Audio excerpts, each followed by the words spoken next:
Am I in the wrong for buying a house and not putting my boyfriend's name on it? I went through a divorce 3 years ago, during which my ex-husband retained ownership of our house.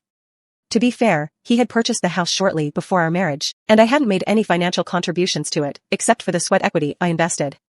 Consequently, I received nothing when we parted ways.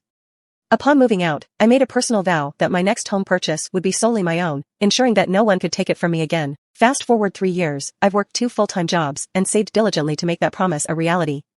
I successfully secured financing approval, made the down payment, covered closing costs, and funded the remodel, although it's worth noting that buying property anywhere in the country, especially in the expensive Northern California Bay Area, is no small financial feat at this point. I invited my boyfriend of 3 years to move in with me, as our new house was spacious enough for both of us, my son, and his.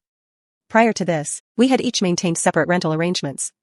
Our agreement was clear: he would contribute to the remodeling efforts through sweat equity, and when the time came for me to refinance, I would either compensate him or add him to the property title. My motivation for this arrangement stemmed from my past experiences, where I had been left without any share of a home I had invested in emotionally and physically. This agreement was being formalized with the assistance of an attorney. However, 3 weeks into our cohabitation, things had taken a turn for the worse. Not only is he showing a lack of respect towards me, he had previously promised not to use offensive language, but broke that promise and insisted that he could talk to me however he pleased, but he's also pressing for his name to be included on the property title. I have been clear that I won't add him to the title of a home I paid for, especially when he hasn't made any financial investment as per our initial agreement. Despite this, he continues to insist on it. I'm baffled by his inability to simply be happy for me or to acknowledge my achievement of a significant personal goal.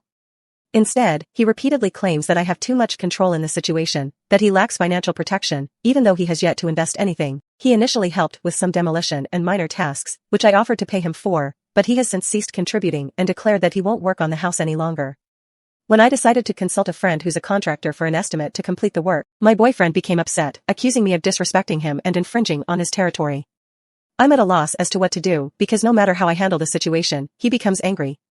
He insists that I'm only looking out for myself, to which I've responded that I have no choice, given that this represents my life savings and a significant investment I can't afford to jeopardize. If he had been willing to invest upfront, I would have considered co-ownership, but that wasn't his proposal, and he lacks the financial means to do so. I feel that he's displaying an entitlement to something I've worked tirelessly for. He seems to feel emasculated by my insistence on maintaining control and is making this situation all about himself, failing to consider the impact on our respective teenage sons who have just moved to a new town and started new schools. It's disheartening to see him prioritize his ego over the success of our relationship.